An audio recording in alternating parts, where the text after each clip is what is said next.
नमस्कार दोस्तों, आज हम बात करेंगे मनुष्य जीवन की। सबसे पहले मैं इस बात पे चर्चा करना चाहता हूँ कि जीवन क्यों होता है, जन्म क्यों होता है। जन्म होता है किसी भी जीव का इच्छा से। इच्छा का स्वामी क्या है? राहु। राहु है अधूरापन, राहु है महत्वाकांक्षा, राहु है वह प्यास जो कभी बुझती नहीं। जहाँ राहु प्रबल होगा वहां व्यक्ति संसार में ऊंचा उठना चाहेगा, नाम, पद, शक्ति, प्रसिद्धि, पर जरूरी नहीं कि वो उसे मिले। जो अधूरापन है वो खत्म हो। जरूरी नहीं कि उसकी महत्वाकांक्षा पूरी हो। जरूरी नहीं कि उसकी प्यास बुझ जाए।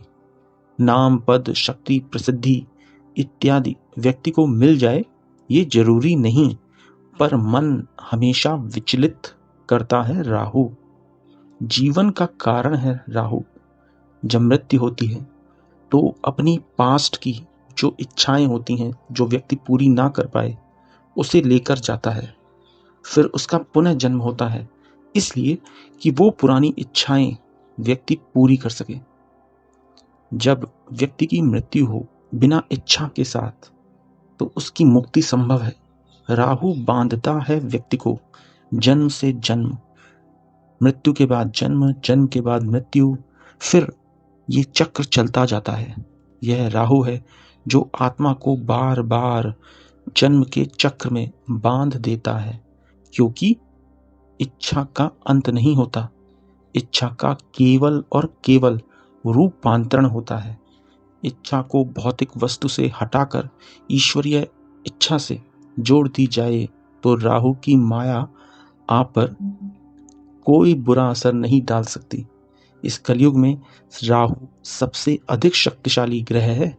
इसका एक मतलब है, और वो ये है कि इस कलयुग में माया की शक्ति अत्यधिक बढ़ गई है। राहु एक ऐसा जहर है जो आपको जीवन के आनंद और शक्ति से दूर ले जाता है।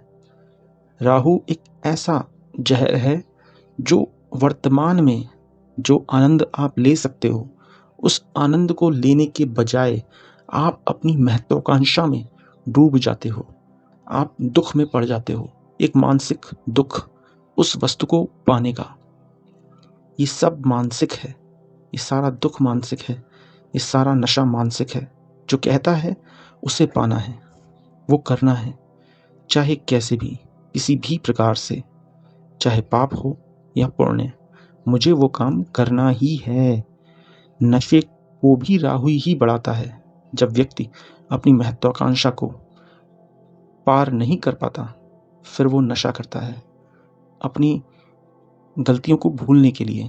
तो राहु नशे को बढ़ाता है, राहु बेचैनी बढ़ाता है, राहु मन को कब्जे में कर लेता है। मन क्या है? चंद्रमा का प्रतीक। वो ग्रहण कर लेता है, चंद्रमा को अपनी मुट्ठी में कर लेता है। मन की सारी खुशियां, आनंद, शांति वो छीन लेता है। राहु यदि किसी की कुंडली में खराब है तो व्यक्ति दिवा स्वप्न में डूबा रहता है, तरह तरह की कल्पनाएं कर दुख में डूबा रहता है। अगर कुंडली में अन्य क्रूर ग्रह सूर्य, मंगल, शनि व्यक्ति को दृढ़ इच्छा शक्ति में वृद्धि कर रहे होते हैं, तो व्यक्ति अत्यधिक मेहनत से कोई लक्ष्य, कोई महत्वाकांक्षा प्राप्त भी कर सकता है। तो राहु व्यक्ति का शांत हो जाता है, परंतु ऐसा कुछ समय के लिए ही होता है, क्योंकि जिसका राहु बुरा है वह राहु पुनः इच्छा का रूपांतरण कर व्यक्ति के अहम में अनावश्यक वृद्धि कर सकता है, जिससे वो अनावश्यक नकारात्मक विचारों और सोच व नशे में पड़ सकता है। कहने का अर्थ ये है कि इच्छा जो राहु से आई है, उसके पूरे होने के बाद भी राहु की माया व्यक्ति को नहीं छोड़ती। वो या तो अन्य दूसरी इच्छाओं में सोचकर चिंतित रहेगा, या फिर उसका खुद का अहम इतना बढ़ जाएगा कि तरह तरह की मानसिक समस्याएं या अहंकार की भावना उस व्यक्ति को फिर भी घेर सकती है। चलिए एक और बात करते हैं कि एक जनरल वे में बात करता हूं कि राहु के अच्छा या बुरा होना किस बात पर निर्भर करता है। प्रमुख बात क्या है जीवन में? आपका जीवन का उद्देश्य क्या है? ये एक चीज है जो राहु के बुरे और अच्छे होने को क्लियरली बताती है। अगर आपका उद्देश्य भौतिकता से है, धन दौलत से है जुड़ा हुआ, तो राहु के अनुसार राहु शुभ भी हो सकता है। राहु के अच्छा या बुरा होना इस बात पर निर्भर करता है कि आपके जीवन का उद्देश्य क्या है। अगर आपका उद्देश्य जीवन में भौतिकता को पाना है, धन दौलत को पाना है, तो इसके अनुसार राहु शुभ भी हो सकता है और अशुभ भी हो सकता है। जैसे अगर शुभ है तो आपको अत्यधिक धनवान बना सकता है। आपके अंदर इच्छा होगी मैं बहुत अधिक धनवान बनूं और आप धनवान बन जाओ, तो ये शुभता है। लेकिन कई बार राहु आपके मन में ये विचार देगा, ये महत्वाकांक्षा देगा कि आप बहुत सारा धन आपके पास हो, लेकिन आप उस धन को पा नहीं पाओ। तो मन एक मानसिक उलझन में उलझ जाता है। मन में एक टीस रह जाती है कि ये मैं पा नहीं पाया। जीवन के अंत तक वह टीस, वह दर्द रहता है। वो राहु अशुभ है। तो कई बार राहु अचानक से धन लाभ देता है और कई बार व्यक्ति को उस इच्छा को जो राहु से आई है उसे जीवन का लक्ष्य मानकर दुखी होने के साथ साथ अत्यधिक मेहनत कर बड़ी पोजीशन प्राप्त कर लेता है। ठीक है, कई बार जो इच्छा राहु से आई है उस इच्छा पर काम करके व्यक्ति दुखी होते हुए अत्यधिक मेहनत करके वो पोजीशन प्राप्त भी कर लेता है। ये राहु के शुभ होने पर भी हो सकता है। ये शब्द मैंने इसलिए प्रयोग किया दुखी होने के साथ साथ, क्योंकि वो इच्छा जो आपको हर पल बेचैन करे आगे बढ़ने के लिए, वो इच्छा राहु से आई है। ये आप समझ लें। जैसे बृहस्पति होता है, शनि होता है, तो वो संघर्ष देता है लेकिन इच्छा, महत्वाकांक्षा नहीं देता। वो एक विजन देता है। विजन आपको प्रेरणा देता है कि आप आगे बढ़ो, दुखी होते हुए नहीं, बढ़ो, संघर्ष करो। बट राहु एक ऐसा प्लेनेट है जो उस विजन को, जो आप इनिशियली हो सकता है कि वो भी आपका विजन ही हो, लेकिन उस विजन को पाने के लिए आपको बेचैन कर दे। वो विजन, वो राहु है। चाहे वो इस बात से फर्क उसे नहीं पड़ता राहु को कि आप मेहनत कर रहे हो नहीं, लेकिन वो आपको बेचैन कर देगा। जो इच्छा आपको हर पल बेचैन करे आगे बढ़ने के लिए, अत्यधिक महत्वाकांक्षी लोग अधिकतर राहु से प्रभावित रहते हैं। अगर राहु अच्छा है तो आप या व्यक्ति जीवन का उद्देश्य पा जाता है, परंतु अगर अशुभ है तो राहु मानसिक पीड़ा का रूप लेकर उस अति महत्वाकांक्षी व्यक्ति को अंदर अंदर खा जाता है, उसके कॉन्फिडेंस को खत्म कर देता है। लेकिन अब मैं बात करता हूं, ये तो हुआ राहु के भौतिक रूप से प्रभावित करने पर, राहु का अच्छा या बुरा होना। अब मेरा पर्सपेक्टिव मैं चेंज करता हूं कि अगर व्यक्ति का उद्देश्य आध्यात्मिक है तो राहु कैसा है आपके लिए। आप एक बात समझ जाइए, अगर जीवन में आपका उद्देश्य आध्यात्मिक है तो राहु सदैव अशुभ ही रहेगा। क्यों? क्योंकि ये जान लो, राहु का जुड़ाव या उद्गम या जन्म केवल माया से है। ये माया ग्रह है। आध्यात्मिकता से इसका कोई दूर दूर तक रिश्ता नहीं। जिस दिन मन में इच्छाएं खत्म हो जाएंगी, बेचैनी खत्म हो जाएगी, तब व्यक्ति आध्यात्मिकता में उतरेगा सही मायने में। उससे पहले वो नाटक कर सकता है। वो धर्म के कई जो कर्मकांड है उसमें भागी बन सकता है, उसमें भाग ले सकता है कर्मकांड में धर्म के, लेकिन अंदर से व्यक्ति सच्चे मन से उस आध्यात्मिकता को अपना नहीं सकता। आध्यात्मिकता में माया का कोई लाभ नहीं है। तो राहु आध्यात्मिक व्यक्तियों के लिए जहर ही है। माया के प्रति उदासीन व्यक्ति ही ईश्वर के और अधिक निकट पहुंच सकते हैं। एक सच्चा सन्यासी ही माया से सदा ही दूर रहता है। वास्तविकता में तो ईश्वर हर जगह हर व्यक्ति में पहले से ही मौजूद है, पर व्यक्ति ही उसे जानता नहीं है। वो कई जगह पढ़ चुका है, सुन भी चुका है कि ईश्वर हर जगह है, मुझ में भी है, तो भी व्यक्ति ये सब जानकर भी असल में इस पर विश्वास नहीं कर पाता। वो जगह जगह ईश्वर के मंदिरों में उसे ढूंढता फिरता है। राहु है तो ये सब होगा ही।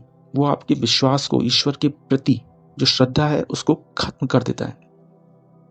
क्योंकि अगर राहु रहते हुए भी आपको लग रहा है कि आप आध्यात्मिक हैं, मतलब माया के साथ में रहते हुए आप सोच रहे हो कि आप आध्यात्मिक हैं, तो आप ये जान लो कि आप ईश्वर से केवल धन संपत्ति ही मांग रहे होगे।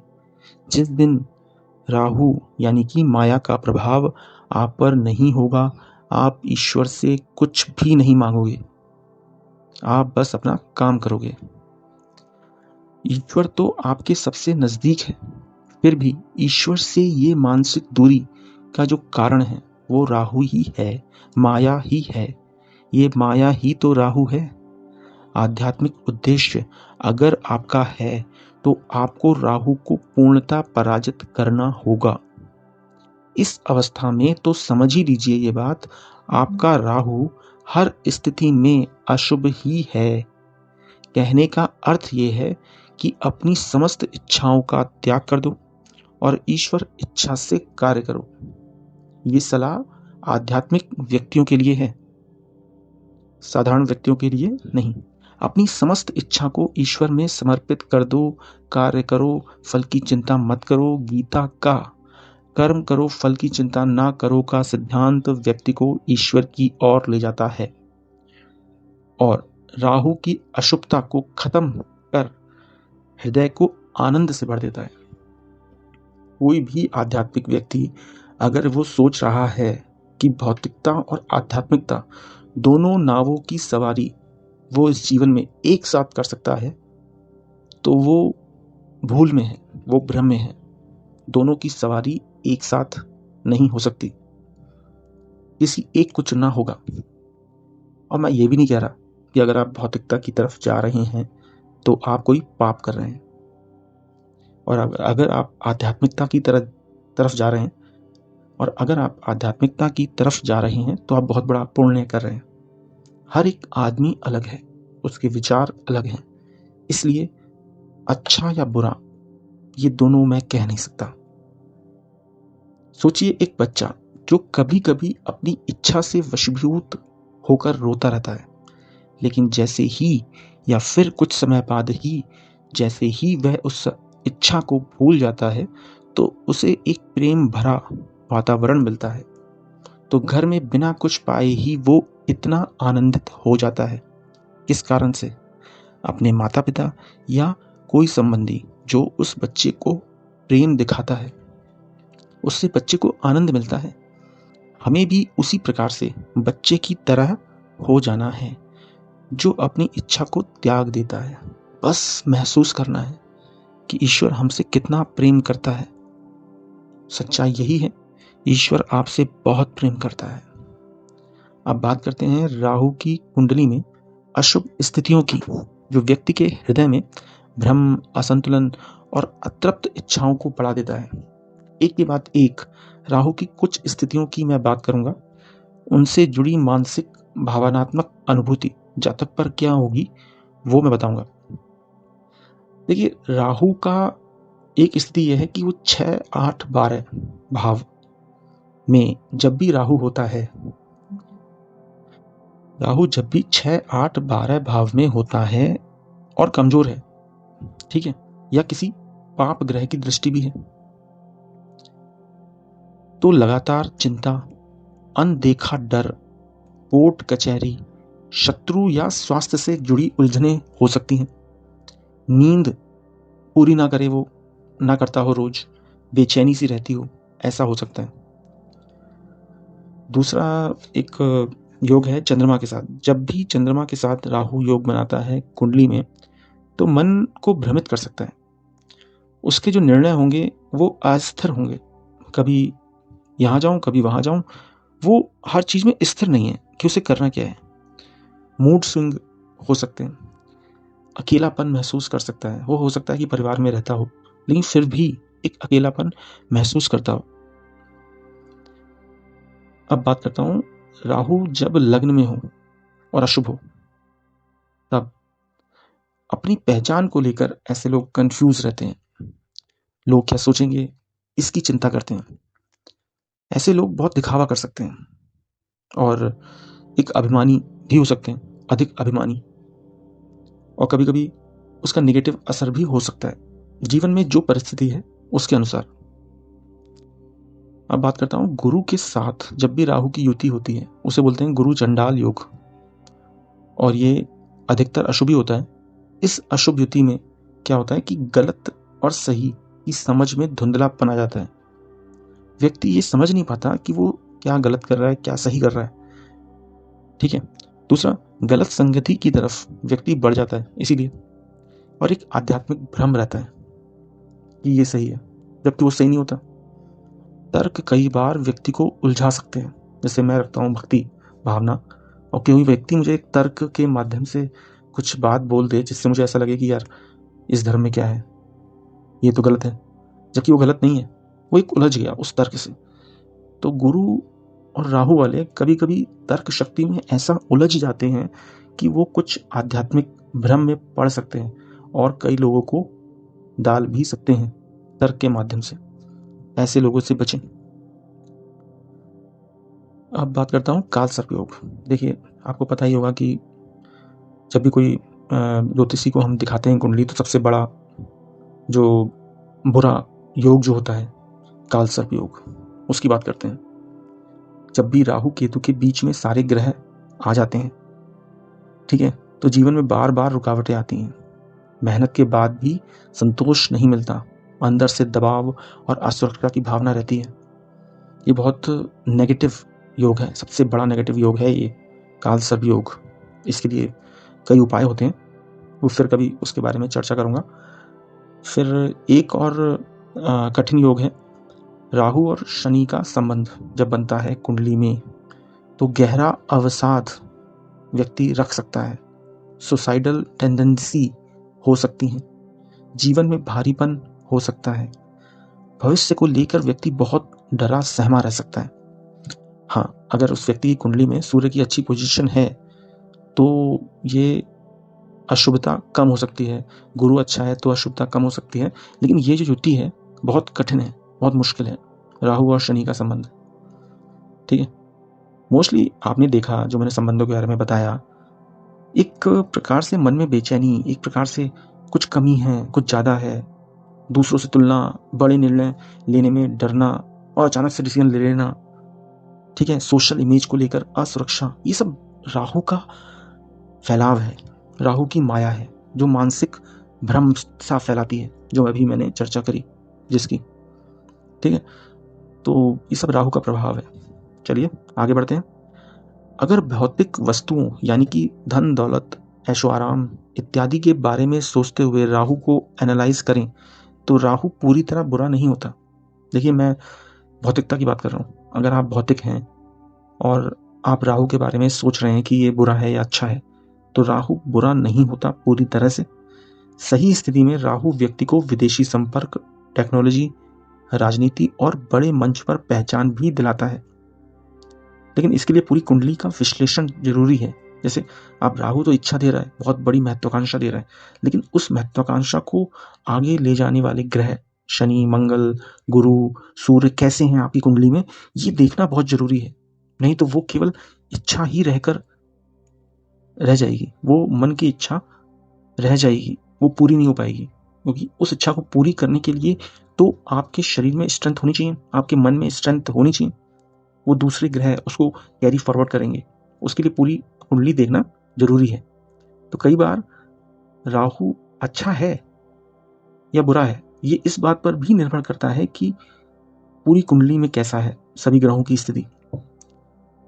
अब देखो, मैं एक चीज बताता हूं आपको, राहु की शांति का उपाय। अब वो क्या है? ईश्वर जिसे आप मानते हो उस पर अपना आत्मसमर्पण। हे ईश्वर, तू मेरे साथ कुछ भी कर, चाहे बुरा फल दे या अच्छा, ये तेरी इच्छा। मेरा कार्य है, बस मैं जहां हूं अपना कार्य करूं और उस कार्य में डूब जाऊं। सब कुछ तुझ पर निर्भर है। ये जो प्रार्थना है, जो मैंने ऊपर आप कही अभी, ये प्रार्थना व्यक्ति को तुरंत राहु से मुक्ति दे सकती है। ठीक है, पूर्ण आत्मसमर्पण ही ईश्वर के प्रति राहु से बचने का उपाय है, निरंतर प्रसन्न रहने का उपाय है। ठीक है, लेकिन अब आगे बढ़ते हैं। सामान्य लोगों के लिए कुछ अन्य उपाय हैं। क्यों भाई? ये जो पहले वाला उपाय था वो कुछ आध्यात्मिक लोगों के लिए था, क्योंकि हर लोग आध्यात्मिक हो ऐसा आवश्यक नहीं। हर किसी के लिए ईश्वर ही सर्वोपरि है यह आवश्यक नहीं है। मैं ऐसा क्यों कह रहा हूं? क्योंकि आध्यात्मिकता इस संसार में हर व्यक्ति में एकदम से नहीं आती, और जब तक आप आध्यात्मिक नहीं हैं तब तक जीवन में जो इच्छाएं हैं उनकी पूर्ति भी परम आवश्यक है। क्योंकि कई बार अति आध्यात्मिकता व्यक्ति को रोक देती है जीवन को एंजॉय करने से, और एंजॉय करे बिना जो आध्यात्मिकता आती है, कई बार वो विचार बनकर मन में टीस बनकर रह जाती है कि वो मैंने नहीं किया। ठीक है, चलिए मैं आगे बढ़ता हूं। अगर आप अपनी इच्छा पूर्ति नहीं कर रहे हैं तो भी एक पाप कर्म कर रहे हैं। ये अकर्मण्यता आपको तामसिकता की तरफ ले जाएगी। अब जैसे कोई 18-20 साल का व्यक्ति है, उसके मन में इच्छा हुई कि उसे आईएएस बनना है, उसे मेहनत करनी है, तो वो बेचैन होके लगा स्टडी करने, मेहनत करने, और उसने कोई चीज पाली। ठीक है, तो अगर वो अभी से ही आध्यात्मिक होने लगा तो वो छोड़ देगा, अरे यार ईश्वर की इच्छा होगी तो बन जाऊंगा आईएएस पीसीएस, नहीं तो क्या है, क्या करना मुझे मेहनत करके, जीवन में आनंद ही आनंद है। नहीं, आपने गीता में श्री कृष्ण ने अर्जुन से क्या कहा था उस पर ध्यान दो, जिसमें वो अर्जुन को लक्ष्य के लिए निरंतर कर्म करने को कहते हैं और बताते हैं कि अगर तुम जीतोगे तो ईश्वर के द्वारा प्रदत्त पृथ्वी को भोगोगे, और अगर हारोगे अर्थात युद्ध में मारे जाओगे तो स्वर्ग को प्राप्त करोगे। श्री कृष्ण अर्जुन को अकर्मण्यता से बचाना चाहते थे।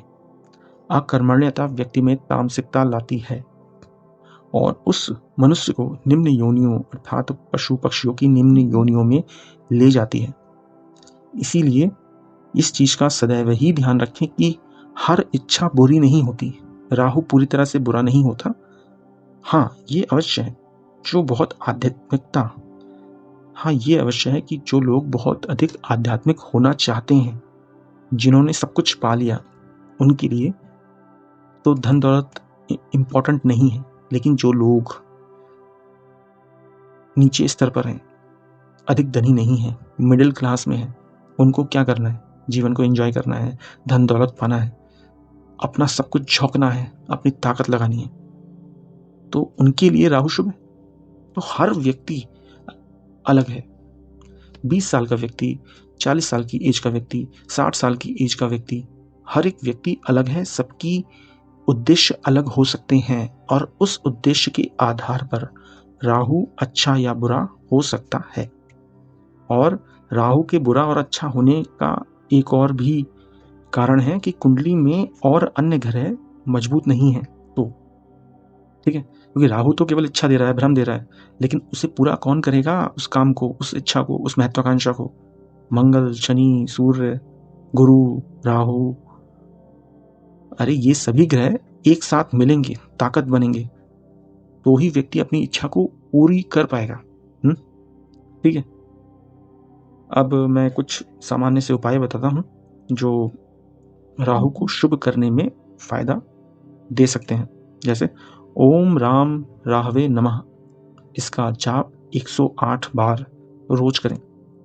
शनिवार या बुधवार से शुरू कर सकते हैं। इससे मानसिक अस्थिरता कम होती है, निर्णय लेने की शक्ति बढ़ती है, खासकर जब आपके पास कोई अशुभ योग है राहु का तो। ठीक है, वरना आप काला तिल दान कर सकते हैं, नीला या काला कपड़ा दान कर सकते हैं, सरसों का तेल जला सकते हैं मंदिर में, या पीपल के पेड़ के नीचे जलाएं तो भी ये फायदा करेगा। और हर शनिवार को नारियल स्पेशली आप मंदिर में चढ़ा दें और घर में आके उसे फोड़ें और प्रसाद के रूप में खाएं। छाया दान कर सकते हैं। सरसों का तेल कटोरी में लेकर उसमें अपना चेहरा देखें और दान करें। यह भ्रम और नकारात्मक ऊर्जा को कम करने का पारंपरिक उपाय है।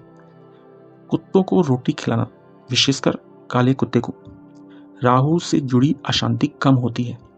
ठीक है। अब भगवान शिव की उपासना भी आप कर सकते हैं।